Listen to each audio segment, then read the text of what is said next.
أرسلك ولك بنعمتك علي وأبوء بذنبي فاغفر لي فإنه لا يغفر الذنوب إلا تعالى. السلام عليكم ورحمة الله وبركاته. بسم الله الرحمن الرحيم. إن الحمد لله نحمده ونستعينه ونستغفره ونعوذ بالله من شرور أنفسنا ومن سيئات أعمالنا. من يهده الله فلا مضل له ومن يضلل فلا هادي له. أشهد أن لا إله إلا الله وحده لا شريك له وأشهد أن محمدا عبده ورسوله. اللهم صل على سيدنا محمد وعلى آل سيدنا محمد. رب يسر ولا تعسر بتمم بالخير. رب اشرح لي صدري ويسر لي أمري واحلل عقدة من لساني يفقهوا قولي. اللهم افتح علينا حكمتك وانشر علينا من خزائن رحمتك يا أرحم الراحمين. ولا حول ولا قوة إلا بالله العلي العظيم. ولا منجا من الله إلا إليه. أما بعد. أيها المؤمنون اتقوا الله. Usikum wa iyaya bittaqwallah faqad fazal muttaqun. Sidang jemaah yang dimuliakan Allah Subhanahu wa taala. Mudah-mudahan kita semua tergolong dalam golongan hamba-hambanya yang benar-benar bersyukur. Amin ya rabbal alamin. Alhamdulillah, summa alhamdulillah ala kulli hal. Alhamdulillah ala kulli ni'mah. Pertama mula selama-lamanya merafakkan setinggi-tinggi syukur kehadrat Allah Azza wa Jalla di atas segala nikmat yang telah kurniakan kepada kita hari ini, terutama nikmat iman, amal ketaatan. Adapun nikmat itu janganlah sampai tertukar kedudukannya. Nikmat yang kecil dibesarkan, nikmat yang besar dikecilkan. Maka itu telah jatuh pada kedudukan salah meletakkan tempat, tidak meletakkan suatu pada tempatnya, maka boleh jatuh dalam kategori zalim. Lawan pada zalim adil. Adil ini meletakkan suatu pada tempatnya, meletakkan nikmat pada tempat. Nikmat yang kecil biarkan kecil, nikmat yang besar jangan dikecilkan. Sebab itu Allah SWT menyatakan dalam kalimah syukur di dalam Quran Karim, kebanyakan yang Allah gandingkan dengan qalilan ma tashkurun, sedikit hamba-Ku yang bersyukur. Kenapa jemaah sekalian? Kemungkinan besar yang pertama dan yang utama kita gagal menghayati nikmat. Nikmat yang besar kita tak rasa besar. Nikmat yang kecil kita rasa besar. Apakah nikmat yang kecil itu? Dunia dan seisinya.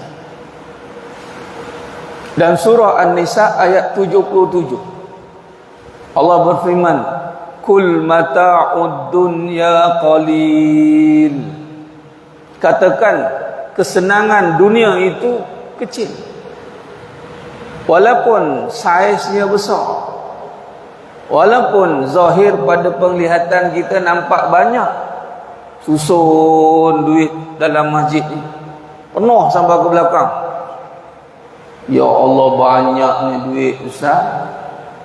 Banyak di sisi manusia, tidak di sisi Allah. Tapi manusia tertipu nanti. Nikmat yang banyak itu dirasakan besar. Selagi mana nikmat yang banyak itu tidak ditukar, tidak dibawa kepada nikmat yang lebih besar. Walal akhiratu khairul liman ittaqa, Allah kata. Dan surah An-Nisa ayat 77. Gandingan dunia dan akhirat itu bukan kecil dan besar, tapi Allah gandingkan dunia dan akhirat itu kecil dan kekal.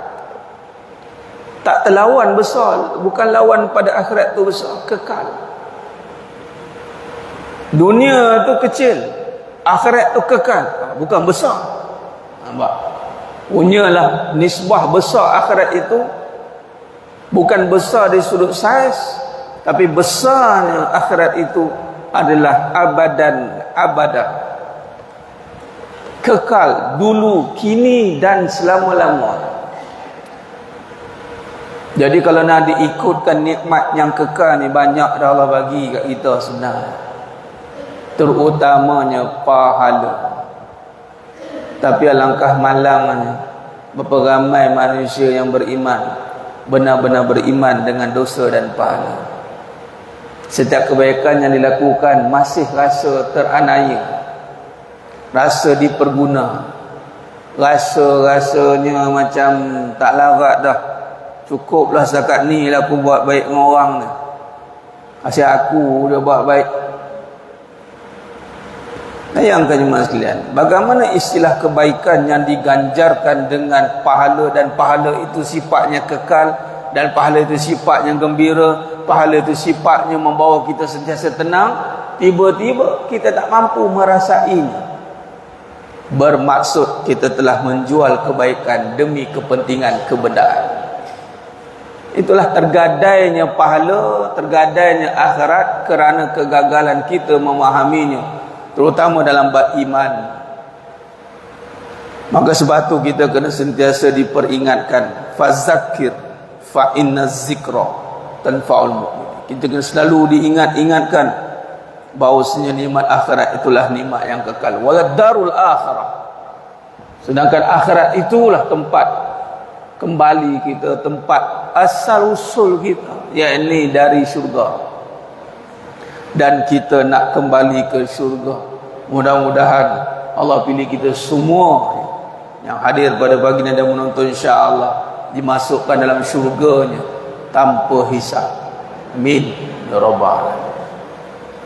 Jemaah yang dimuliakan Allah Subhanahu wa taala, meneruskan kajian ilmu kita pada kajian duha ini, yakni bersandarkan kepada kitab Sifat 20, Sejarah dan Kupasan Pendekatan Akidah, karangan karya Tuan Guru Dr. Nik Muhammad Syukri Nikwan hafizahullah taala alaih. Moga-moga Allah rahmati beliau, berkati beliau, seluruh keturunan beliau ditempatkan di kalangan orang beriman saleh dan salehah, dimasukkan syurga tanpa hisab. Amin ya rabbal alamin. Begitu juga kepada yang menelusuri pengajian ini.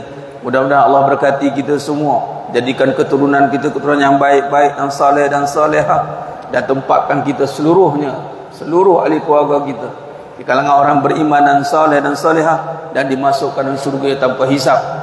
Amin ya rabbal alamin. Jemaah sekalian, bila kita berharap kepada Allah, Nabi aja haraplah dengan harapan yang tertinggi. Kerana yang melayakkan kita bukan diri kita, yang melayakkan kita itu Allah Azza wa Jalla dengan rahmat dan kasih sayang. Allah boleh masukkan kita ke dalam syurga dengan kerana kita merintih harap pada dia. Jangan kita underestimate, boleh ke, ya ke Ustaz, tanpa hisap. Ya Allah, saya ni siapa Ustaz? Dah kalau macam tu takkan nak tunggu perfect ke kita? Dan kita nak kata kepada Allah, ya Allah, masukkanlah aku dalam syurga-Mu kerana aku sempurna. Berani cakap begitu? Masukkanlah aku dalam syurga-Mu ya Allah kerana aku dah penat tahajud, aku dah banyak beramal. Berani? Lebih baik sebut, ya Allah, masukkan aku hisab dengan kerahmatan-Mu ya Allah, dengan kasih sayang-Mu ya Allah. Jangan pandang amalanku yang tak ada nilai pun sebenarnya ya Allah. Ni kunci buah apa kita berurusan dengan Allah SWT. Jangan terlihat diri. Itu maksud jangan terlihat diri tu. Bila lihat kita bawa diri pada Allah, jangan duk tayang diri itu beramal. Inna Allah la yanzuru ila suwarikum wa amwalikum, walakin yanzuru ila qulubikum. Allah nak tengok hati dulu, kemudian baru tengok wa a'malikum. Boleh jadi amalannya sedikit tetapi ikhlasnya banyak, maka Allah beli amalannya sikit itu dengan syurga. Boleh jadi amalan dia banyak, ikhlasnya sikit, maka amalan yang banyak tiada nilai di sisi. Sebab tu jangan kira amal banyak, yang dikira amalnya ikhlas. Tapi yang banyak tu supaya banyak kali buat sampai ikhlas. Itu tujuan banyak kali beramal. Bukan sebab kita banyak amal. Oh, kadang-kadang tu orang tasbih macam ini. Sekarang kan pakai tangan kan, nanti macam ini tangan. Oh, okay. Laju nampak. Subhanallah, subhanallah, subhanallah, subhanallah, subhanallah. Setiap kali berborak tu, subhanallah, alhamdulillah, alhamdulillah. Pantang leka sikit, alhamdulillah, alhamdulillah, alhamdulillah. Kenapa ni? Yalah, kita kena banyak kalah di itu ni. Dia nak rasa banyak kan. Walhal banyak itu merujuk kepada melatih hati agar mudah-mudahan dalam banyak-banyak sebutan zikir yang kita sebut itu tembus dekat hati kita. Satu masuk pun Masya Allah. Kadang subhanallah, subhanallah, subhanallah, subhanallah. Itu sempat lagi tu. Apa? Ulang balik tadi. Macam itu sekali perangai dia. Ini subhanallah ni. Mulut. Dengar cerita seorang berhenti apa tadi? Ingatkan subhanallah tu betul dah kan. Dia panjang tak? Lain pula intonasi dah. Subhanallah. Lain pula, lain macam. Belum berbekas ha? Orang kalau dah berbekas zikir, hal makhluk ni tak bekas kat hati ha? Hal buruk orang lagi tak lekat. Sebab apa? Sebab dah Allah di hati. Sifatnya yang maha pengampun. Buruk macam mana orang tu, itu urusan dia dengan Allah. Allah ampunkan dia mudah-mudahan. Silat bulan kita doakan keampunan untuk si fulan itu. Bersihnya hati orang macam itu. Apa dia? Mari kita doakan keampunan untuk dia. Diam tu kawan yang geng-geng apa? Bawang Rangers. Kau ni kan nak jadi bawang Rangers semua ni kan. Baik kau dah tahu dosa ni, kau angkat tangan kau doa keampunan. Menunjukkan kau ni pun sama 2 kali 5. Itu tip untuk berhentikan bawang Rangers. Ini dah iya. Astaghfirullahalazim. Dalam hati rasa apa? Rasa diri mulia daripada pendosa tu kan? Hati-hati. Yang si pendosa tu rasa hina diri dia, lalu dia sentiasa bertaubat. Yang mendengar dosa orang tu dia rasa diri dia mulia. Macam. Sebab tu jangan dengar dosa orang. Antara penyakit mendengar dosa orang ni, kalau kita sedar dosa kita tak apa, tapi boleh jadi 10, 11 kata mujur aku tak macam itu. Yang main-main masalah. Sebab tu bukan senang nak dengar dosa. Orang alim dia yang boleh. Itu pun kalau dia dengar pun dia hatinya kuat dengan mendoakan keampunan. Sekarang ni kalau dengar dosa orang, Allah macam-macam hal. Yang paling bahaya tu takut kita rasa lebih dari dia. Itu bahaya tu. Hati. Dengar orang buat dosa, hati kita rasa apa? Dia hina, kita mulia. Hati-hati. Walaupun dosa tu, perbuatan tu hina, tetapi bukan menghina. Perbuatan tu hina. Tapi kita bila dengar, suka antara penyakit, suka dengar dosa orang, dia akan merasa diri dia mulia. Hati-hati pasti. Itu maksud doa tadi. Doa banyak-banyak biar maksimum syurga Firdaus tanpa hisap. Sementara tengah hidup ni, itunya Allah suruh minta, ud'uni astajib lakum. Alang minta yang paling tinggi je sekalian. Kita bersangka baik dengan Allah. Dan semua ini tidak akan tercapai selagi mana kalau kita tidak belajar tentang sifat Allah. Ini dibangunkan dengan tauhid. Sebab itu perbahasan kitab sifat 20 ini menjadi satu tuntutan, kewajipan. Semua ada dah kitab. Berbagai semua ada dah tu. Alhamdulillah. Dan ni kira batch kedua lah ni. Batch kedua yang batch pertama pengajian di pusat pengajian saya. Ada jemaah datang. Itu dah siri ke-21 dah. Dan Alhamdulillah, Tuan Guru Dr. Nik Muhammad Syukri Nik Wan Hafizullah Ta'ala, beliau berbesar hati nak menganugerahkan sijil sanad pengajian ni kepada yang tamat pengajian secara talaki atau online ulangan. Jadi batch pertama tu dah nak habis dah, 130 lebih dah. Ni batch kedua lah. Kalau nak ulangan, yang batch pertama boleh datang sini. Kalau nak dengar awal lagi, datang ke sana. Dah ada 2 grup besar. Dan seterusnya di tempat-tempat masjid-masjid kita cuba sebarkan. Saya kira ni jadi tanggungjawab untuk menyebarkan karya Mutiara Tuan Guru, kerana padanya ini menggabungkan perbahasan yang besar, yang mana padanya ada perbincangan sejarah ni, dan padanya ada perbincangan tentang induk perbahasan sifat 20, Matan Ummul Barahin. Sifat 20 inilah kaedah Ahlussunnah wal Jamaah, aliran Asy'ariyah Al-Maturidiyah. Dan kita ni apatah lagi sebagai mak ayah ni, antara kewajipan yang pertama yang mesti ditunaikan, memperkenalkan anak-anak dengan Allah dan Rasulullah SAW. Ini bahasa Jawa kata don't play. Ustaz tak pandai ngaji, ni dah pandai dah ni, dah pegang kitab dan jadikan ini rujukan, yang lain jadikan tambahan-tambahan.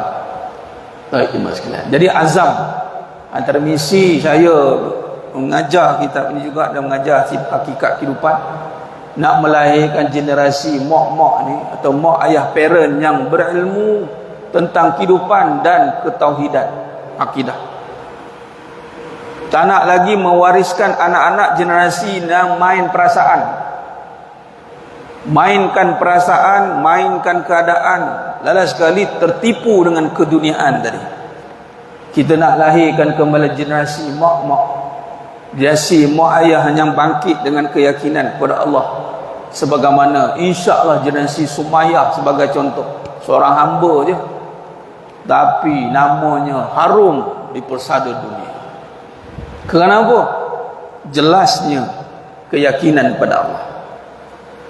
Jadi jemaah sekalian, dalam perbahasan muka surat 16 kita dah bincang. Saya ambil balik perenggan yang bawah supaya saya boleh bawa kepada perbahasan muka surat 17. Justru amat penting bagi setiap yang bergelar Muslim untuk mengenali Allah Subhanahu Wa Taala sebagai asas kepada pembangunan kerohanian dan material pengabdian. Ayat material pengabdian berbuah maksud alat kepada menjadi hamba Allah. Kita ada bermaksud jasmani, rohani. Rohani asas kepada keyakinan itu untuk mengenali Allah, itu asas. Kemudian material pengabdian apa? Alat syariatnya apa? Segala perbuatan-perbuatan yang kita nak persembahkan di hadapan Allah, itulah mesti melalui kerohanian yang mengenali Allah, atau kata lain, mengenal, beramal kerana mengenal. Tu. Atau mengenal lalu beramal. Baik. Mengenal Allah SWT adalah satu suruhan Islam bagi setiap yang mukallaf. Setiap mukallaf yang telah ditaklifkan. Setiap memayis anak boleh bezakan baik buruk tu dah kena dah didik. Apatah lagi apabila masuknya akil balik. Pertama-tama mula dia kena kenal Allah. Kita ni minta maaf cakap, saya pun ayah juga, mak ayah. Kadang-kadang kita nak anak kita kenal kita daripada kenal Allah. Nak kenal jasa kita daripada Allah. Kalau dia ingat jasa kita, ingatlah sesungguhnya manusia akan hati untuk menghargai jasa orang. Wallahi. Kalaulah kita nak anak-anak kita menghargai jasa kita, kenapa ada manusia yang minta dihargai akhir dikhianati? Why? Kerana jasa manusia asalnya tiada. Kita sayang anak kita tu sebab ada sayang Allah. Kenapa tak nak bagi tahu yang sayang dia tu Allah? Melalui mak. Bukan mak yang sayang kamu, mak yang besar kamu, mak asyik-asyik mak. Dan sekali alamak. Jangan main-main. Ada mak-mak macam ni yang kadang-kadang cepat kecewa. Dan minta maaf cakap, saya dengan harapan dah, saya melihat banyak yang terkena penyakit. Penyakit apa? Merintih keadaan anak. Anak dah besar panjang, lelak pula yang dah kahwin, ada lelaki bini. Banyak kes saya jumpa dah. Ialah anak kan, mak kan, apa mak kan, anak kan, apa bukan saya kan. Oh, tegas betul. Bukan apa, kita dengan sifat yang dia nampak macam sayang anak tu, lalu sekali mak tersesa. Kenapa jadi macam itu? Rupanya ni mengenal tadi, mukallaf tadi, kemungkinan besar anak ni tak kenal siapa yang menyayangi dia sebenarnya, Allah. Lalu Allah hantar mak, Allah hantar ayah, kau wajib buat baik dengan hamba-hambaku.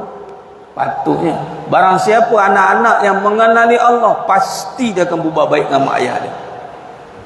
Hanya anak-anak yang mengenal Allah sahajalah yang sanggup besar payah untuk mak dia, terutama anak lelaki. Ni dah bila kahwin pula kenal isteri, tengok trend.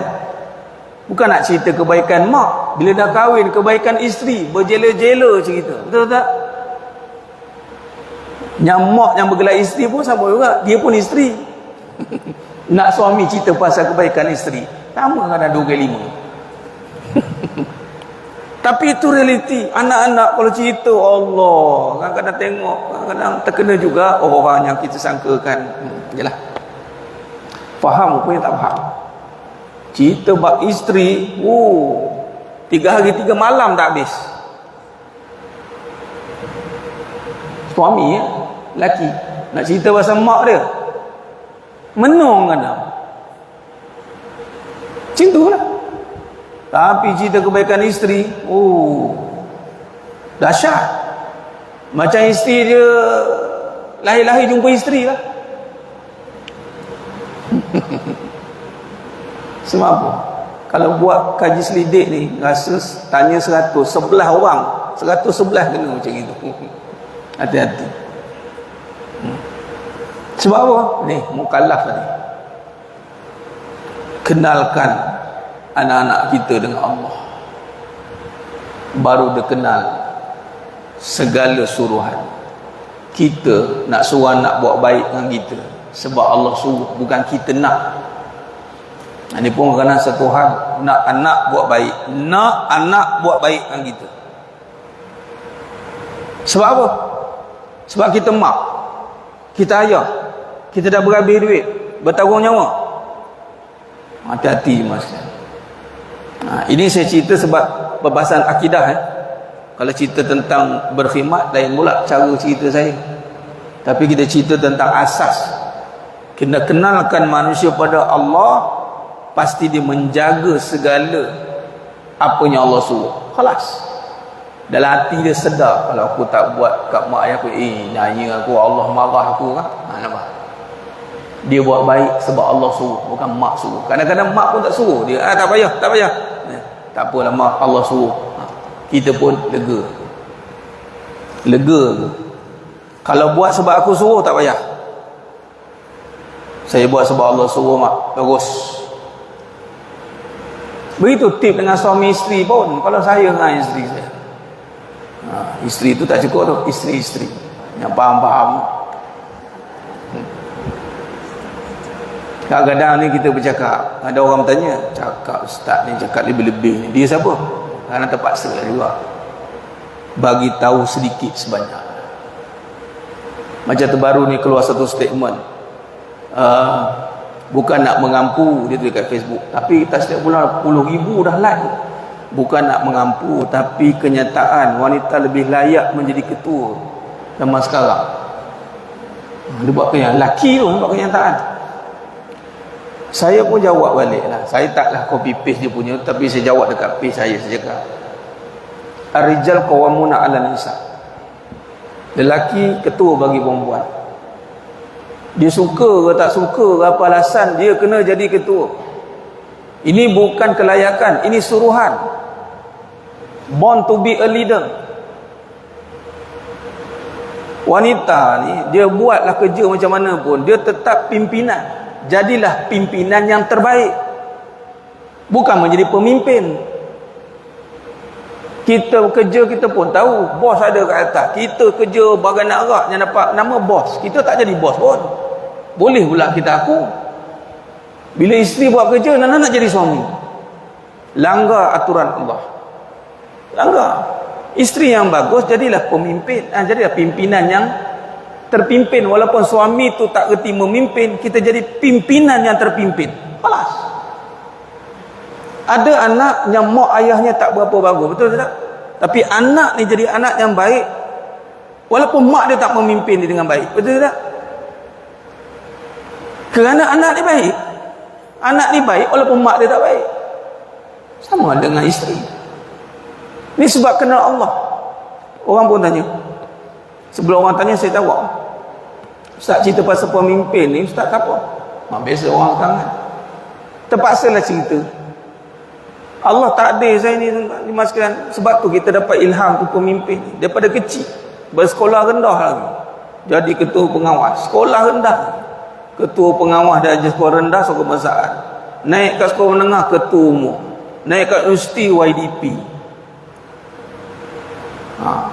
Tengok mak ayah memang leader. Arwah unyang saya ketua kampung. Tok Empet, Sungai Serai, Kuang. Darah keturunan Torres tu memang darah Tok Empet lah dia.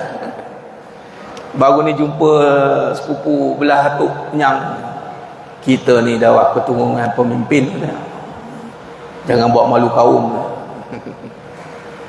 Jadi bila jadi isteri, kita pun begitu. Rupanya bukan sebab kita pemimpin pun, tapi kita memimpin isteri bukan pada diri kita, pada Allah. Abang suruh buat ni bukan sebab abang suruh, Allah suruh. Saya tak gunakan isteri saya untuk kepentingan diri saya. Apa yang saya boleh buat, saya buat sendiri. Saya suruh isteri saya buat sebab kepentingan diri dia, sebab dia nak pahala, dia nak masuk syurga. Kita train dia untuk dia masuk syurga. Ini untuk kamu, bukan untuk abang. Abang buat malam abang. Bukan pergunakan isteri suruh buat tu, suruh buat ni. Suami tak buat apa. Suami yang isteri buat sebab Allah suruh. Itu je. Bukan sebab suami suruh. Kita train. Samalah tadi.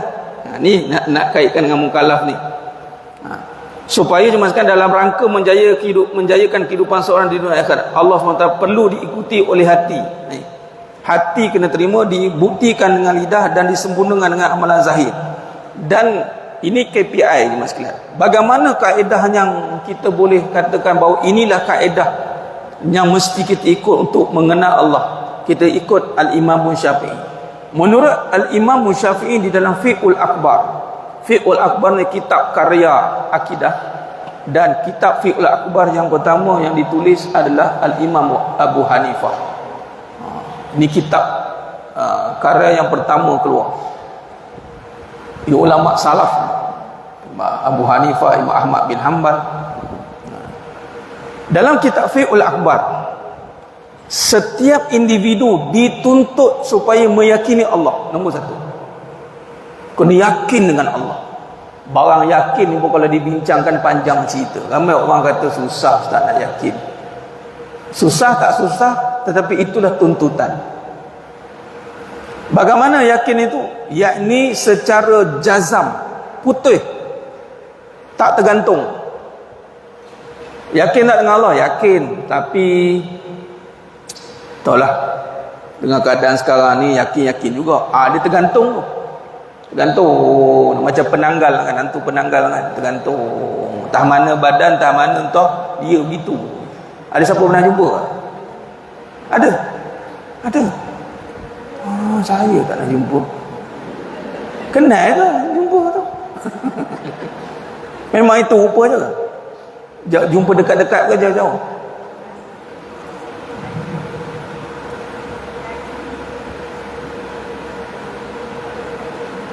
Pokok-pokok tu lah. Tapi boleh nampak lah, ada jantung dan semua tu. Perut. Dia urai-urai begitu lah. Mana kena jantung tergantung, bohong lah. Dia ngurai gitu. Dia rambut je, rambut itu. Manja rambut palsu dia tertanggal tu, kena tiup angin. Cari mana tuan punya rambut pun. Tergantung gitu. Tak boleh jazam, putih. Bila putih ni dia terletak elok. Kalau tak putih ni dia ke kiri, ke kanan, tak boleh. Akidah tak boleh macam itu. Apa pun keadaan dia tetap. Dia bukan ikut keadaan. Itu satu. Dan bukan secara syak wasangka. Syak wasangka ni dia mengikut kepada seeing is believing. Bahasa tengoklah, kalau nampak baru percaya ada. Tak boleh. Kalau tak ada, maka tak terbukti kewujudan. Tak boleh. Dia bersangka-sangka. Tak boleh. Orang pun kata kena buktikan kewujudan Allah. Boleh dibuktikan?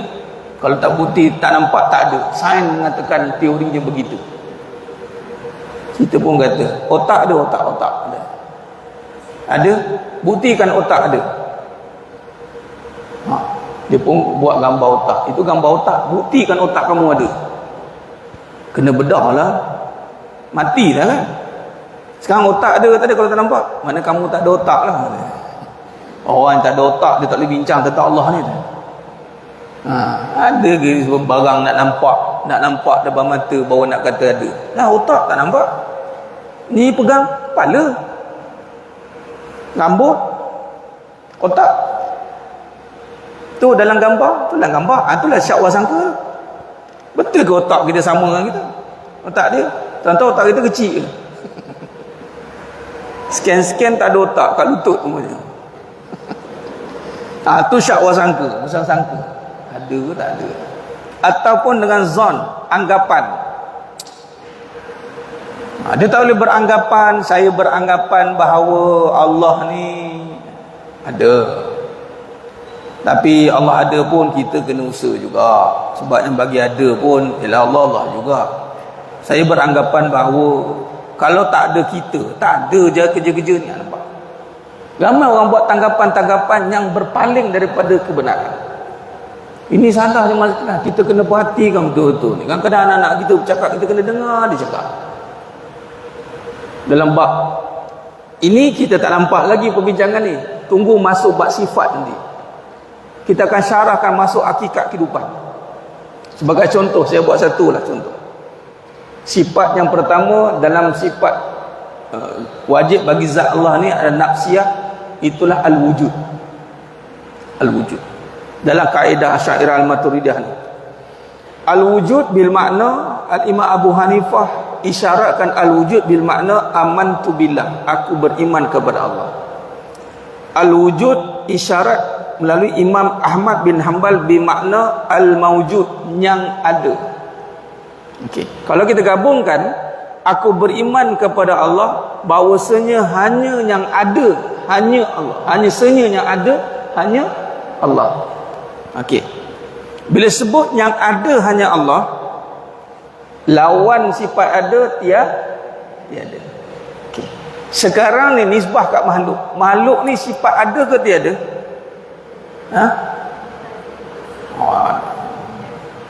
Ni kena putus ni. Makhluk ni bersifat ada ke tiada? Ada.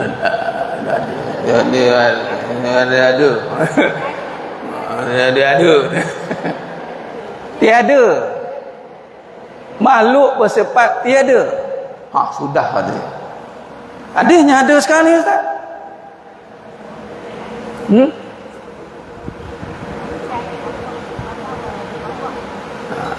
Ni jawapannya diadakan. Tu jawabnya. Diadakan.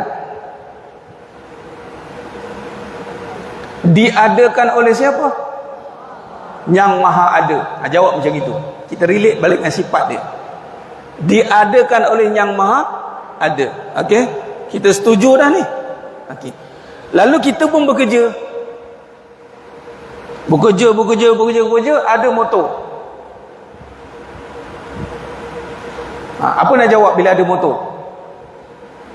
Sebab saya bekerja lah, Ustaz. Nampak? Nampak kat mana perbahasan dia? Goyang kat mana? Ada rumah. Sebab apa ada rumah? Yelah, sebab ada gaji ya, Ustaz. Payah, tak ada duit, tak boleh pakai rumah ni.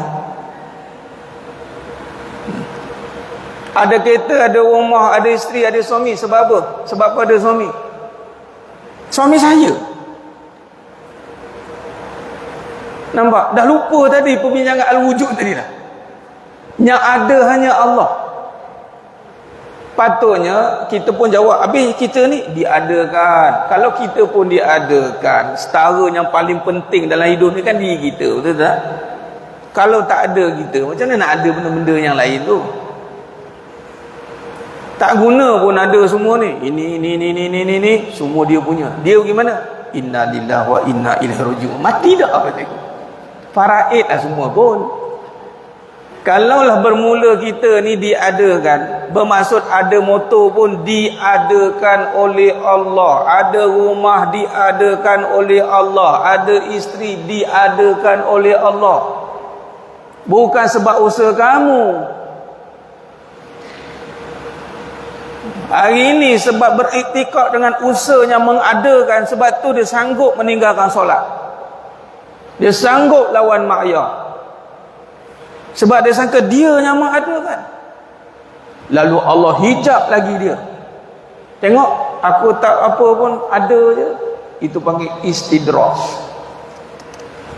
Makin dibagi sampai tahu tahap di lambung tinggi, kemudian Allah rentak macam itu, jatuh dia. Dipanggil kehilangan. Sebab itu tidak boleh anggap-anggap ni, tak boleh, kena jelas. Ada sebab apa? Diadakan. Lalu bila diadakan, taklah berkira nak bagi mak ayah. Ni berkira nak bagi. Kan tak cukup pula mak. Alah, mak ni kan dah besar-besar pun minta duit lagi. Wah, ajarnya anak. Nah engkau dah. Aku yang besarkan kau, mak pun marah. Sekali anak pun, bapak yang bersalah. Anakku Sazali pula dah bergaduh. Bapak yang bersalah dalam hal ini. Bila dia tak rasa diadakan, hartanya diadakan Allah, dia berkira lah dia maksiat. Jadi kedekut tak hidung masin. Tapi kalau dia rasa harta ni diadakan Allah, Allah adakan mesti ada sebab ni. Oh, sebab yang pertama nak selesaikannya wajib. Selesainya wajib. Sebab lagi nak menginfak. Sebab lagi banyak sebab. Bukan ada sendiri. Sebab tu setiap perkara yang diadakan Allah ditanya. Summalatus alun nayawma izin anin na'im.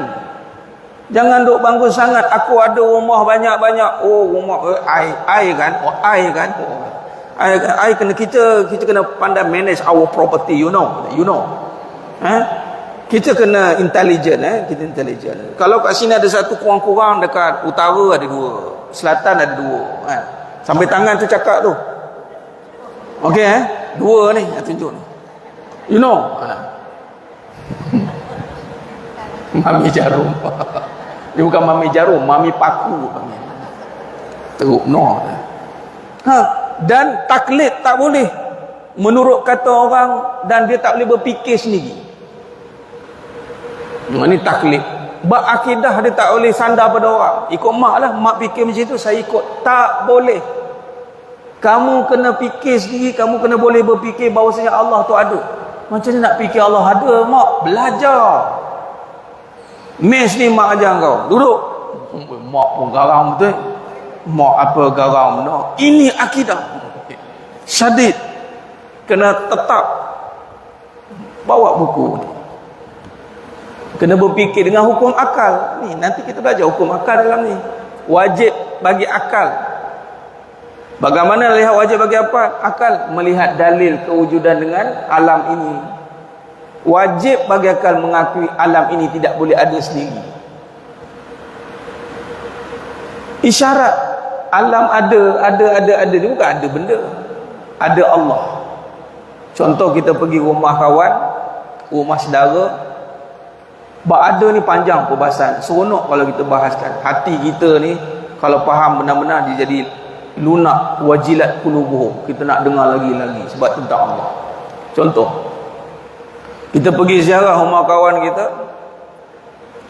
Kita waktu malam kita bagi tahulah siap-siap. Malam ni aku sampai dah. Okey. Dia pun okey.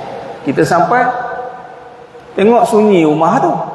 Tapi lampu terbuka, kipas terbuka. Kita pun bagi salam, Assalamualaikum. Tengok lampu terbuka, kipas terbuka. Ini orang ada ni. Betul tak? Ke kita cakap, ini kipas ada ni. Ini lampu ada ni, ada. Isyarat terpasangnya lampu, terpasangnya kipas bukan sebab kipas ada. Bukan sebab lampu ada. Sebab orang ada. Isyarat adanya alam, ada motor, ada kita, isyarat kita ada ke Allah ada? Allah yang ada. Itu perbahasan yang membawa kepada putus. Tengok makhluk, nampak atau ingat Khalik. Allah adakan alam jagat raya ini. Allah adakan kita. Allah adakan anak-anak kita. Allah adakan isteri-isteri kita. Isteri panjang sikit sebut. Ustaz ada ulang itu nakal Ustaz. Bukan nakal, itu hakikatnya. Saya kata azwajina. Anak-anak ramai, isteri ramai, rumah banyak. Bukan sebab aku isteri ramai, aku anak banyak, aku rumah banyak. Itu semua Allah adakan sebagai tanda kepada kekuasaan Allah. Titik kat situ. Baru tak datang hinggap kat hati rasa bangga. Anak kamu berapa? 5. Anak aku 10. Kan? Dalam surah Al-Hadid Allah nyatakan kita akan berbangga dengan amwalikum, harta dan auladukum, anak. Orang kalau anak ramai ni, anak kamu berapa? 5. Aku 10. Mau cakap 10. Satu mak tau. Amboi. Nak nunjukkan Power Rangers ni dia. Dia tak tahu nak sampai 10 tu. Daripada dulu dia cakap cukup lah bang, ni je lah, 2 cukup lah, tak larat lah, 3 lah bang, cukup lah. Dalam tak cukup-cukup tu 10 kawan tu. Minta maaf yang abang terpaksa tadi. Nampak? Tapi bangga dengan anak ramai. Jangan bangga dengan anak ramai. Jangan bangga dengan banyak. Sebab banyak ramai bukan menunjukkan kita ada kelebihan pun. Allah lebihkan. Ini nama taklid. Jadi KPI pertama balik kena yakin, kena putus, jangan bersyak wasangka, tidak ikut tanggapan saja dan tidak taklid. Dia kena letak tidak depan. Ini kena cek lah dekat diri kita, kat anak-anak kita. Ini Imam Syafi'i rahmatullah dah bagi garis panduan ni. Kena cek. Dan adalah perbincangan jemaah sekalian, bolehlah ambil perbincangan yang kita bincangkan ni, boleh bincangkan balik anak-anak. Contoh pasal sifat ada, sebagai contoh. Rezeki, kamu usaha ni siapa ada kan? Kamu ada kereta sebab siapa? Kalau dia faham sebab Allah ada kan, hati kita tenang. Kalau itulah pandangan dan fahaman kamu, mak tenang hati. Dan di situ pula kita tengok pula perbuatan dia ke mana dia pergi. Kalau dia rasa dia faham Allah ada kan, sudah pasti syariat nombor 1 terpelihara. Solat. Pasti orang yang yakin adanya Allah pasti jaga syariat yang paling besar, solat. Itulah kata tadi, diperakui oleh hati, dibuktikan dengan lidah, menusi lidah, dan dengan amalan. Itu caranya. Jemaah yang muliakan Allah Subhanahu wa taala. Sekiranya tidak mengikuti kaedah itu, yakni sesiapa yang mengingkarinya boleh menyebabkan kekufuran. Hati-hati. Sebagaimana Allah SWT menegaskan, fa'lam annahu la ilaha illallah, maka ketahuilah bahawa sesungguhnya tiada Tuhan melainkan Allah. Tuhan-Tuhan ni iman sekalian, kalau diistilahkan kepada perbahasan kehidupan yang berkuasa,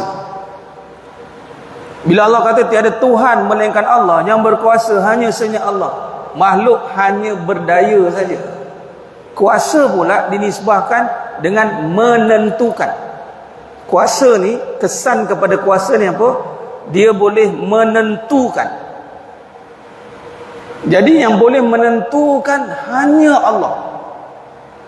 Allah tegaskan, fa'lam annahu la ilaha illallah.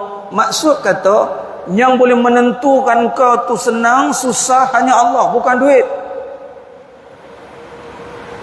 Tetap itu. Habis duit tu tak apa mak, keperluan kamu saja duit, nak beli barang, nak beli rumah, nak beli itu, keperluan tu saja. Dalil keperluan mana? Al-Qasas ayat 77. Wa batari fima ataqallahu darul akhirah wa la tansa nasibaka minad dunya. Jangan kamu lupakan keperluan kamu di dunia. Kamu perlukan duit, ambil duit. Tapi bukan duit menentukan masa depan kamu. Kamu perlukan duit, silakan. Kamu perlukan makan, silakan. Tapi bukan makan yang menentukan kamu kenyang. Kamu nak makan, makan. Cakap nak makan apa? Jangan lupa ajak, itu saja. Kita pun cakap. Yang makanan yang terbaik adalah makan berjemaah. Nampak? Jadi kalau kamu teringin nak makan lobster, buat kenduri lobster. Teringin nak makan udang galah, buat kenduri udang galah. Dah buat kenduri belum? Rasa boleh kot, cadangkan. Kita buat waktu duha ni, kuliah dalam 15 minit cukup lah. Lebih tu kita bagi makanan jasmani ya. Makan-makanlah. Tapi janganlah menentukan tak makan mati. Walaupun syariatnya ada kat situ. Tapi yang hidup dan mati kan bukan sebab makan, sebab ajal. Oh banyak ni buat akidah ni masalah. Apa ramai orang salah faham bab ni, ya Allah. Matilah aku, tak ada duit ni. Aduh, macam mana nak hidup ni? Perkataan mati, perkataan hidup digunakan sewenang-wenangnya. Kamu nak ada duit, kamu punya pasal, kamu jawab je dengan Allah, itu saja. Kamu ingat kamu ada duit banyak, jangan seronok Allah tanya. Kalau mak tak tanya pun Allah tanya. Kadang contoh isteri kan, dia ada duit, abang jangan tanya duit saya, tangan saya macam sini. Ataupun dia goyang macam ni, abang jangan tanya duit saya. Duit saya, duit saya. Duit abang, duit saya. Tu lagi teruk dia panggil. Isteri pun seronok nak beli. Bukan apa ustaz, kita ni bila bekerja ni ada duit. Dia bekerja bukan sebab nak kerja tau. Ni saya cerita perempuan dekat Zimbabwe ni.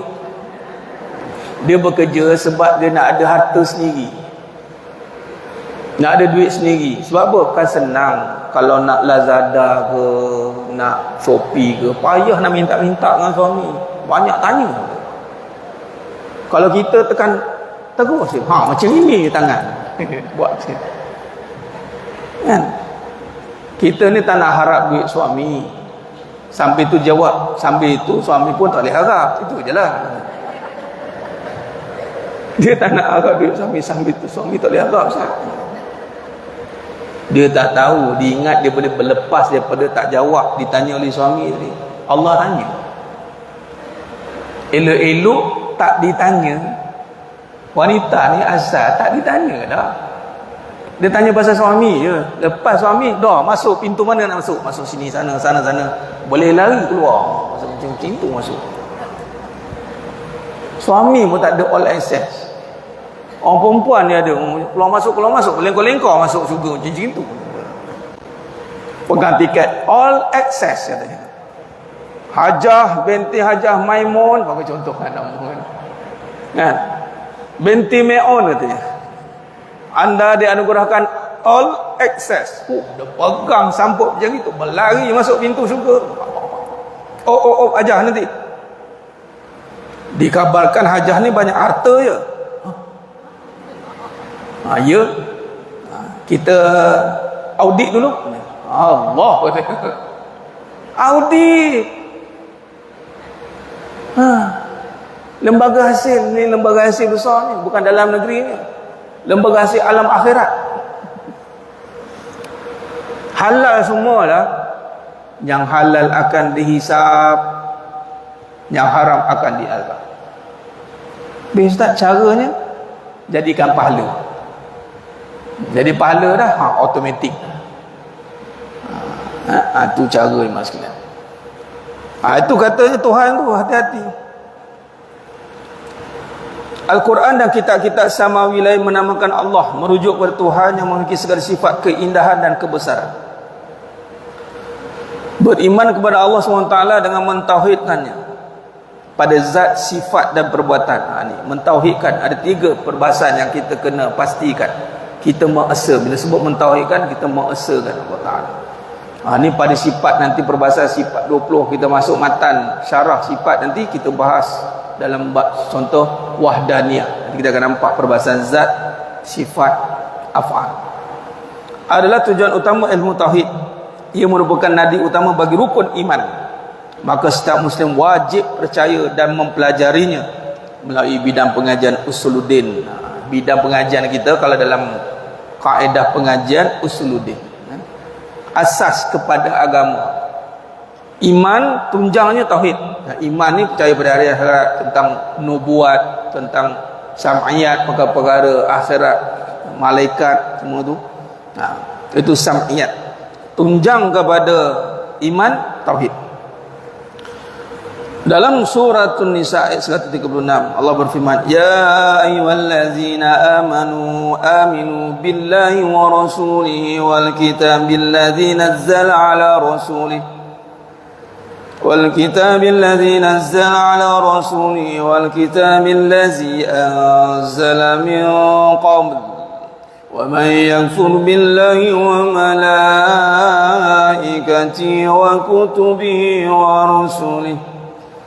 وكتبه ورسله واليوم الآخر فقد ضل ضلالا بعيدا. Wahai orang-orang yang beriman, tetapkanlah iman kamu. Allah suruh, tetapkanlah iman kamu kepada Allah dan Rasulnya, dan kepada kitab Al-Quran yang sudah diturunkan kepada Rasulnya, jadi Nabi Muhammad SAW, dan juga kepada kitab-kitab suci yang sudah diturunkan dahulu daripada itu.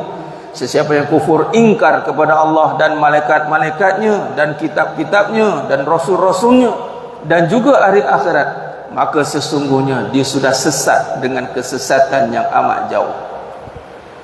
Dalam suratul A'raf ayat 172 yang kita pernah bincangkan pada awal pendahuluan tu, dan yang mana semua manusia telah pun diambil saksi oleh Allah. Alastu bi rabbikum qalu bala syahidana. Semua roh keturunan cucu cicit Nabi Adam alaihissalam semua telah diambil penyaksian. Bila mari ke alam dunia, buktikan penyaksian. Ini takdir yang telah Allah tentukan kepada manusia untuk menentukan keimanannya balik, menetapkan kembali janji yang telah kita pernah tunaikan suatu ketika dahulu di alam azali, alam roh. Baik. Pada zaman Nabi Muhammad SAW, para sahabat berpegang teguh kepada akidah yang diturunkan manusia wahyu Allah SWT, Al-Quran dan Sunnah, tidak menentukan sifat Allah pada bilangan tertentu. Baik, ini kita masuk perbincangan. Pada zaman kurun yang pertama, kurun terbaik, para zaman sahabat, terus beriman dengan pegangan yang benar, yakni manusia Al-Quran dan Sunnah, dan tidak menentukan sifat Allah pada bilangan tertentu. Tak ada menentukan sifat pada bilangan. Itu zaman awalun, zaman mutaqaddimin, zaman awal, sabiqun. Ini golongan kurun yang pertama ni. Pada zaman sahabat dan juga tabi'in pun sama. Tidak ada mana-mana bukti yang menunjukkan berlakunya penentuan bilangan sifat-sifat Allah. Jadi kajian, memang kalau dibincang zaman dulu tak ada pun kaji sifat 20. Ya, yang tidak ditentukan bilangan sifat, tapi sifat yang dalam bilangan sifat 20 ada dibincangkan. Nanti kita bawa. Nampak? Kenapa dia ada sifat ni? Nanti kita bahaslah. Di sini bagus kaji sejarah ni. Kod-kod nanti ditanya. Ingat akhir zaman macam-macam soalan pelik. Nak pula anak kita nanti tanya dengan medsos yang ada. Dia kata sifat 20 ni, rekaan yang mana ada sifat 20 ni. Lepas tu dia tanya ni, bila start sifat 20 ni mak? Tak tahu mak ni. Banyak. Ni kita ngaji kita tahulah jawab lagi. Bermula sifat 20 itu ketika era zaman Imam Sanusi kurun ke-9 Hijrah. Mak menjawab. Pada zaman itu, anak pandai bawah mak aku ni. Menurut pendapat para ulama mutabar, pada zaman sahabat ni, mak aku ni tak boleh main-main ni mak aku ni. Barulah nak depan atas bawah mak ni. Start perbincangan sifat 20 kurun ke-9. Inilah Imam Al-Sanusi rahimahullah yang mengasaskan kedudukan dipanggil tauhid formalistik, formalkan kedudukan, bukan menetap dan menghadkan. Itu pun nanti kita akan bincangkan. Ianya sebahagian untuk menjadi panduan di dalam pembelajaran. Itu je. Kalau bahasa mudah nanti kita masuk perbahasan. Saya bagi contoh begini. Kita buat satu kek, kemudian kita ambil 1/3 daripada kek itu untuk diambil sebagai kajian. Bukan bermaksud kek itu ada 1/3 je, tapi kek itu ada sebenarnya asal daripada keseluruhan. Diambil sebahagian daripada bahagian kek itu adalah untuk merasai keseluruhan kek itu. Betul tak? Tak payah makan semua pun. Kita makan sikit pun dah tahu dah semua tu sedap. Begitulah perbahasan sifat 20. Bukan maksudnya ada 20 je sifat, ada 41 je sifat. Nanti kita belajar sifat wajib, sifat mustahil, sifat arus. Ianya adalah untuk memudahkan perbahasan tentang Allah. Baik. Mereka menetapkan bahawa sifat-sifat ketuhanan dan kesempurnaan bagi Allah, dan mereka menyerahkan semua yang waham kekurangan kepadanya. Begitulah yang berlaku kepada akidah generasi awal penganut agama Islam berasaskan kitab Allah SWT tanpa berbelah bagi. Zaman Nabi, zaman sahabat, zaman tabi'in, ini boleh dikatakan zaman salaf, ulama salaf, 300 hijrah, kurun ketiga. 300 hijrah, ada riwayat mengatakan sampai ke 500 hijrah. Zaman kurun pertama, zaman Nabi, zaman sahabat, zaman tabi'in. Ini zaman dipanggil ulama salaf. Nanti biasa dengarlah, salaf ni apa? Salaf ni yang hidup pada kurun yang tidak lebih daripada 300 hijrah, atau ada perbahasan mengatakan tidak lebih pada 500 hijrah. Tapi yang masyhur 300 hijrah. Itulah zaman Nabi, zaman sahabat dan juga tabi'in. Baik, khair. Dan ketika zaman itu perbincangan tentang sifat-sifat Allah ni tidak berlaku. Bukan kerana tidak dibincangkan, kerana telah diserahkan kepada mafhum. Yang Nabi kata, okey, kelas, tak ada perbincangan. Contoh, saya datang naik motor. Ada tak perbincangan? Motor tu Ustaz, dia tayar dia bulat ke petak? Jalan ke mana? Jalan ke angin ke air ke? Macam motor je tak Ada kepak tak katanya? Tak ada. Bila sebab motor, faham. Sebab dah maklum. Begitulah zaman Nabi waktu itu, zaman salah dah maklum. Tentang sifat Allah je, mafhum. Bila wujud nanti era yang terbit, era perbahasan kita ni, Ummul Barahin apatah lagi, telah wujud persoalan. Sebab era orang mula era berfikir, masuk pula agama mula berkembang, masuk pula orang-orang yang masuk Islam daripada zaman Yunani, Rom, Yunani, semua zaman agama terdahulu kan, masuk. Dia masuk, dan zaman pula zaman yang makin mengajak manusia ni ada berfikir. Mulalah dia berfikir. Nak mengelakkan daripada pemikir yang bukan-bukan, maka datang perbincangan hukum akal. Itu datang perbincangan kita ni. Baik. Ramai umat Islam terkemudian mencampurkan penulisan akidah dengan ilmu falsafah. Yang lebih tepat, ilmu falsafah. Ilmu falsafah yang bermain dengan filosofi, perception, tanggapan. Dia akan masuk pada akidah. Jadi ketika lepas pada zaman-zaman pertengahan itu, maka berlakunya percampuran antara falsafah dan akidah. Dalam rangka menyelesaikan permasalahan tersebut, Imam Al-Sanusi memperkenalkan penulisan Al-Barahin, ibu segala tanda. bagi memperkasakan pendirian Ahli Sunnah wal Jamaah dan melestarikan pengajian dalam bidang akidah tauhid kepada Allah SWT, maka penulisan Al-Barahin menjadi pilihan kebanyakan ulama di pusat-pusat pengajian Islam.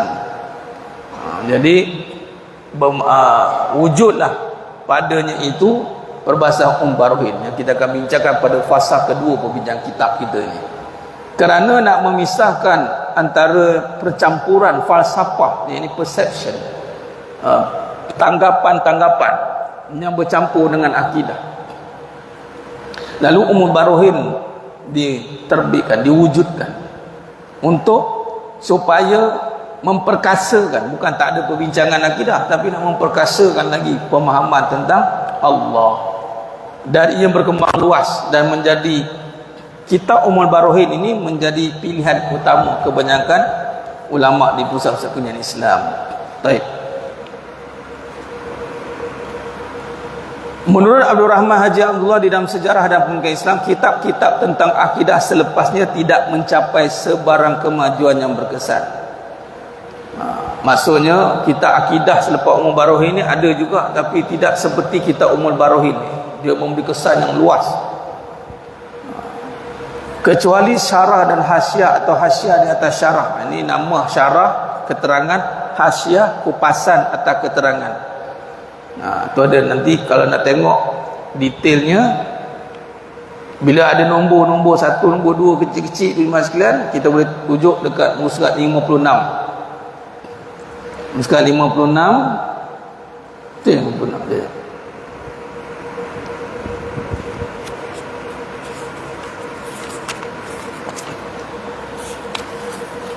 Oh, minta maaf, bukan 56, surat 23. Kat situ ada tulis muka surat 23, nota hujung.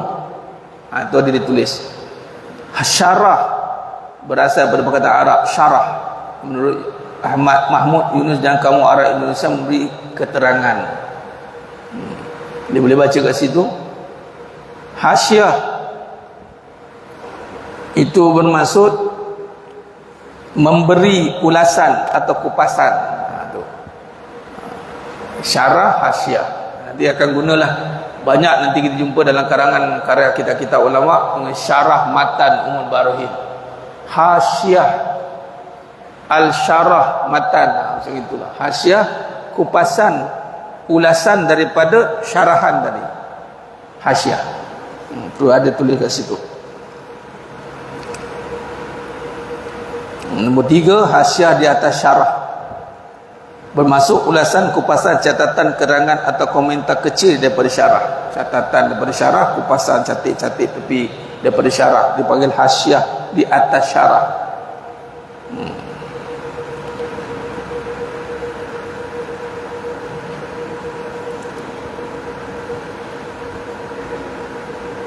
Baik.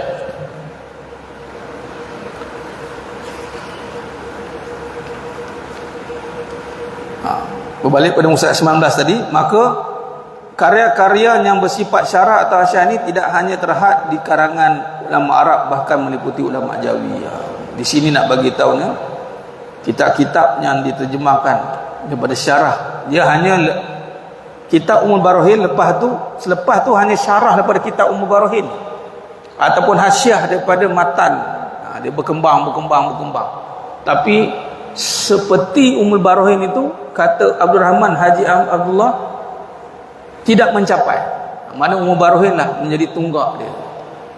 Jadi di tangan jemaah sekalian, kita sedang membincangkan tunggak ataupun induk kepada perbahasan sifat 20, yang mana kita akan bincangkan pada bahagian kedua perbincangan kitab ini. Kitab ini dipecah pada 2 bahagian. Bahagian pertama sejarah, bahagian kedua baru masuk kupasan pendekatan akidah, digabungkan. Jadi bila masuk bab sejarah ni, dia fakta banyak, namun ianya sangat bagus untuk pengetahuan kita nak lebih mendalam. Di bawah ni adalah karya-karya yang berkaitan dengan syarah dan hasyiah. Bagaimana syarah al-Imam al-Alama Muhammad bin Mansur al-Hudi ala al-Barahin. Ini syarah al-Imam al-Alama Muhammad bin Mansur al-Hudi ala al-Barahin. Ini yang dimasukkan daripada Barahin. Yang ada selepas Barahin ni adalah syarahkan balik perbahasan Barahin. Karya Syekh Muhammad bin Mansur Al-Hudhudi, selepas ini disebut sebagai Al-Hudhudi. Bidayah Al-Hidayah karangan Syekh Muhammad Zain Faqih Jalaluddin Al-Asyi. Ini Bidayah Al-Hidayah. Apabila lah kitab tu lama jauhi kita ni. Bidayah Al-Hidayah.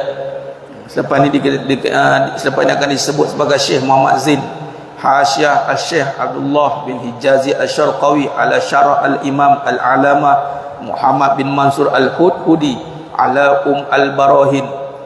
Nampak? Jadi bila kita kaji sejarah ni, perbahasan ni wujud mas sekalian. Jadi seronoklah kita bahaskan.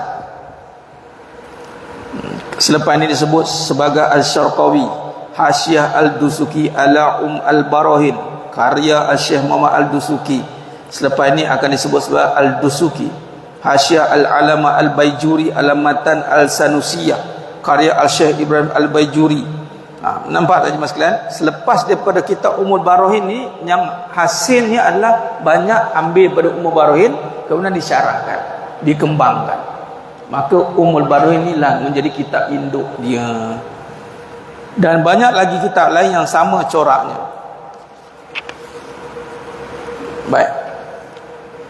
Dan kesimpulan kita berhenti dekat muka surat 19 ni, kita sambung. Kita berhenti muka surat 19, perenggan yang masuk surat 20 tu lah, perenggan yang pertama tu. Selain syarah dan hasyiah, penulisan Barahin oleh Imam Sanusi ini juga sudah diterjemahkan ke dalam bahasa berlainan. Antaranya terjemahan ke dalam bahasa Melayu oleh beberapa orang tokoh ulama Melayu bermula sejak zaman Syekh Muhammad Zain 1756 Masihi, bahasa Jerman oleh P.H. Wolf 1848 Masihi, bahasa Perancis oleh Luciani dan bahasa Inggeris oleh Wensick. Nampak? Kitab Barahin ini asal bahasa Arab, ada matan asalnya, diterjemahkan dalam pelbagai bahasa, antaranya bahasa Melayu. Itulah Bidayah Al-Hidayah tadi, Syekh Muhammad Zain. Kemudian bahasa Jerman pun ada, bahasa Perancis pun ada, bahasa Inggeris pun ada. Nampak?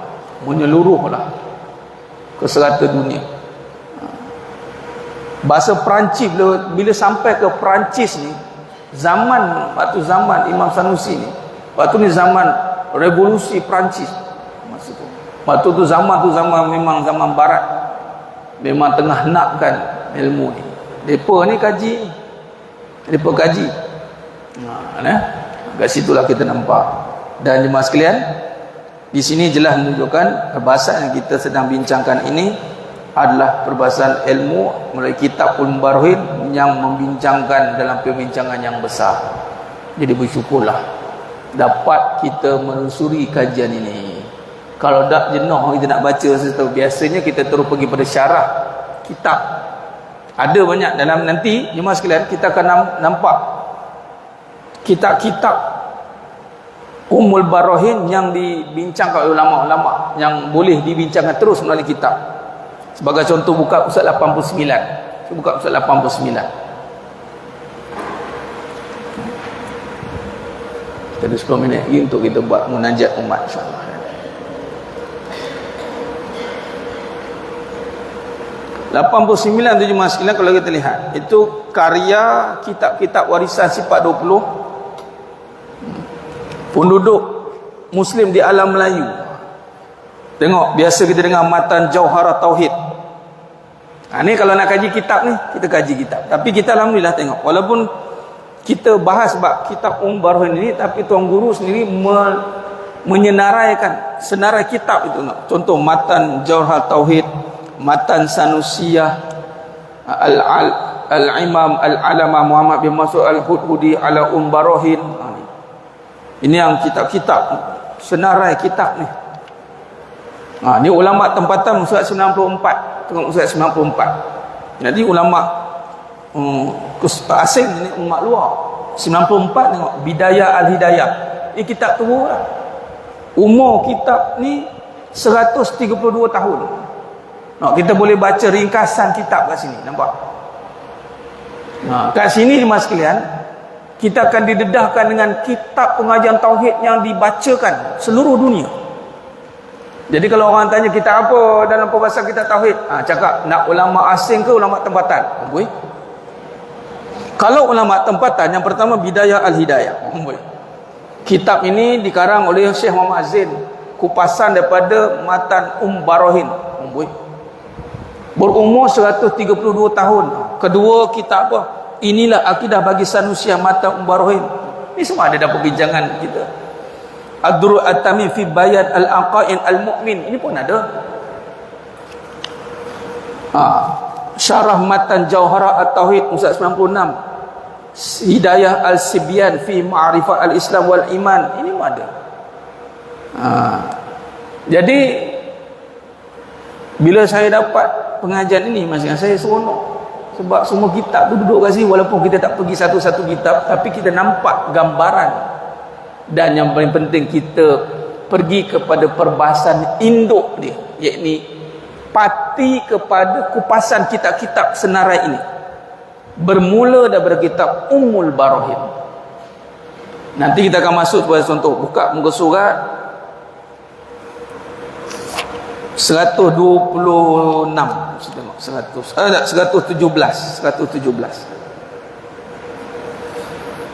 117 Imam sifat 20 Imam As-Sanusi, Ummul Barahin. Kita akan start lah ni bahagian 2 nanti, matan kepada perbahasan. Dan matan inilah yang kembang Bidayah Al-Hidayah, Jauhara Tauhid, Al-Sibyan, kitab-kitab besar. Jadi kita sedang membahaskan kitab induk. Jadi syukurlah, saya seronok bagi perhatian. Dan saya bagi terang, pengajian tauhid ni berat. Berat sebab apa? Iblis tak suka. Jadi jangan syahid tengah jalan pula, syahidah pula ni. Tanya kat puan, nampak macam dah ramai syahidah ni. Tak ada.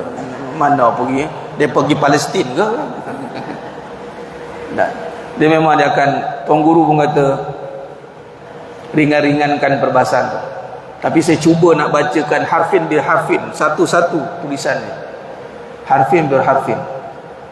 Walaupun setiap perbahasan ni berat nanti. Apa pun minta tolong. Saya setiap kali nak ngajar, nak minta ke Allah doa. Minta Allah bagi mudah untuk fahamkan, bagi faham. Kita kena minta. Datang perjalanan, ingat kita datang pengajian ni, pengajian yang paling utama. Ini tuan guru sini mengatakan, ulama semua sepakat wajibal wajib. Dia adalah pokok dia kepada seluruh perbahasan yang lain. Jadi pokok ini yang nak dijaga, kerana nak merosakkan buah racun akar dia, nak merosakkan amal, racun keyakinan dia, rosak lama. Jadi ingat, bila keyakinan yang menjadi tunggak, serangan bertubi-tubi, bertali arus, duduk di keyakinan. Sebab tu pertahankan pengajian, insya-Allah. Jemaah yang mulia Taala. Baik, kita berhenti setakat tu dulu. Muka surat berapa tadi? 19.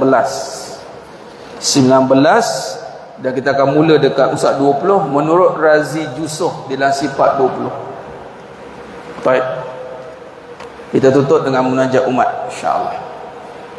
Fi kulli hajat bi qiraati suratul Fatihah sab'ah qiraah 14 riwayat.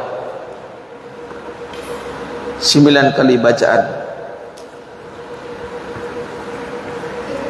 Mana ada air tu, sila keluarkan airnya.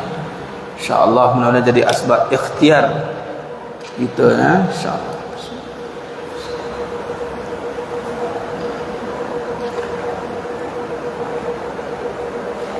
Alhamdulillah. Baik.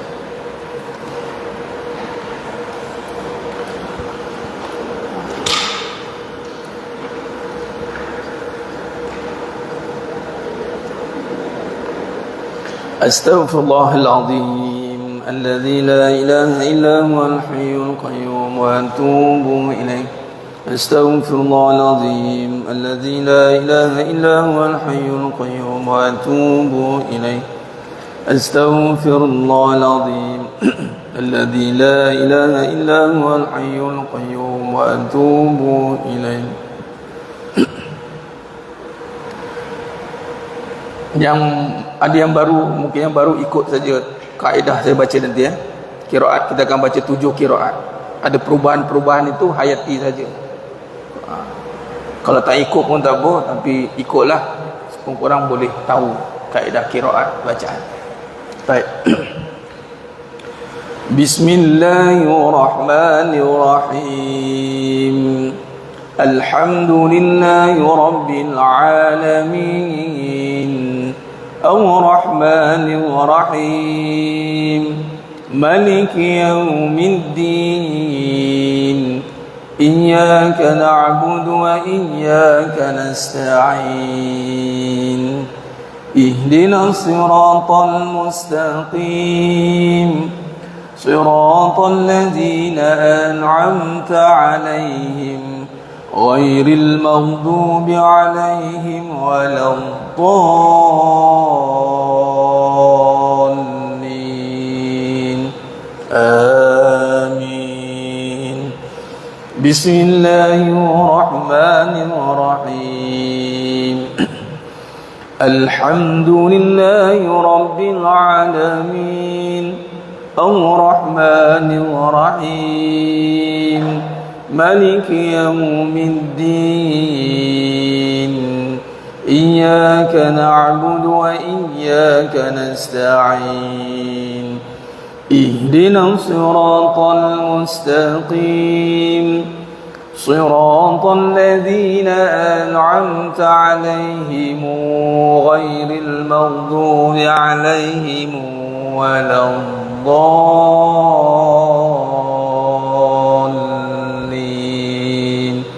Amin. Bismillahirrahmanirrahim. Alhamdulillahi rabbil alamin. Ar-Rahmanir Rahim. Maliki yaumiddin. Iyyaka na'budu wa iyyaka nasta'in. Ihdinas siratal mustaqim. Siratal ladzina an'amta 'alaihim ghairil maghdubi 'alaihim waladdallin. Amin. Bismillahirrahmanirrahim. Alhamdulillahi rabbil alamin. Ar-Rahmanir Rahim. Maliki yaumiddin. Iyyaka na'budu wa iyyaka nasta'in. Ihdinas siratal mustaqim. Siratal ladzina an'amta 'alaihim ghairil maghdubi 'alaihim waladdallin. Amin. Bismillahirrahmanirrahim. Alhamdulillahi rabbil alamin. Ar-Rahmanir Rahim. Maliki yaumiddin. Iyyaka na'budu wa iyyaka nasta'in. Ihdinas siratal mustaqim. Siratal ladzina an'amta 'alaihim ghairil maghdubi 'alaihim waladdallin. Amin. Bismillahirrahmanirrahim. Alhamdulillahi rabbil alamin. Ar-Rahmanir Rahim. Maliki yaumiddin. إياك نعبد وإياك نستعين اهدنا الصراط المستقيم صراط الذين أنعمت عليهم غير المغضوب عليهم ولا الضالين آمين. بسم الله الرحمن الرحيم الحمد لله رب العالمين الرحمن الرحيم مالك يوم الدين إياك نعبد وإياك نستعين اهدنا الصراط المستقيم صراط الذين أنعمت عليهم غير المغضوب عليهم ولا الضالين آمين. بسم الله الرحمن الرحيم الحمد لله رب العالمين الرحمن الرحيم مالك يوم الدين إياك نعبد وإياك نستعين اهدنا الصراط المستقيم صراط الذين أنعمت عليهم غير المغضوب عليهم ولا الضالين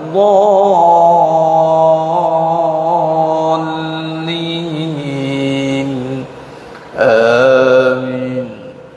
بسم الله الرحمن الرحيم الحمد لله رب العالمين الرحمن الرحيم مالك يوم الدين إياك نعبد وإياك نستعين اهدنا الصراط المستقيم صراط الذين أنعمت عليهم غير المغضوب عليهم ولا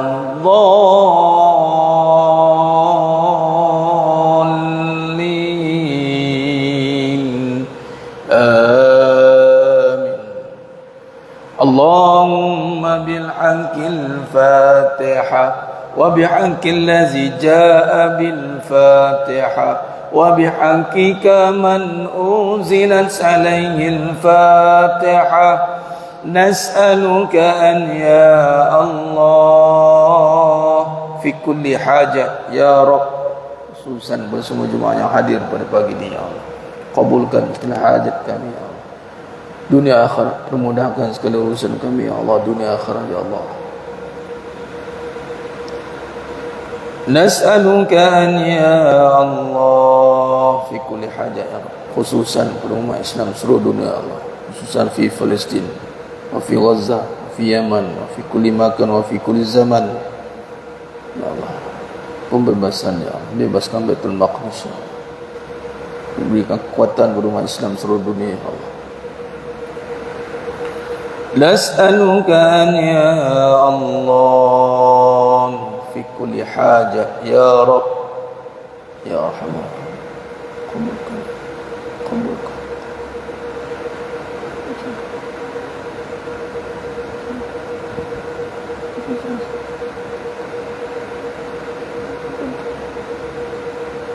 ya Wassallallahu ala sayyidina Muhammad wa ala alihi wa sahbihi wa sallam walhamdulillahi rabbil alamin. Taqabbalallahu minkum na minkum taqabbal ya karim.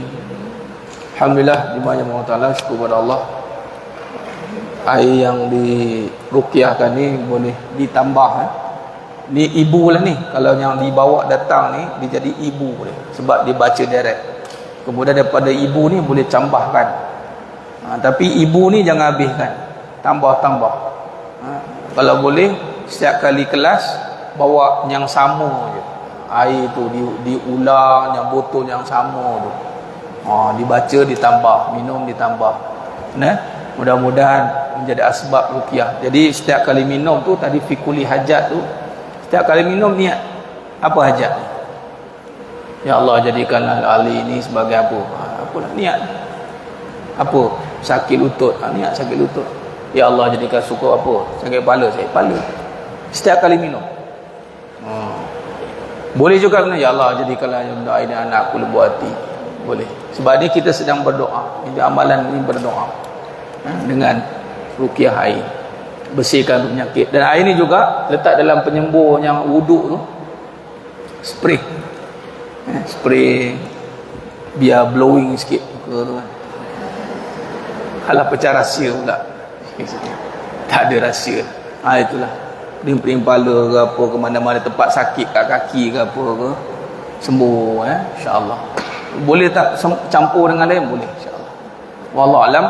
InsyaAllah aku qali hadza wa astaghfirullah azim li wa lakum wa bil taufiq wal hidayah. Wassalamualaikum warahmatullahi wabarakatuh. Kita tangguh dengan tasbih kafarah dan suratul as. Subhanakallahumma wa bihamdik, asyhadu an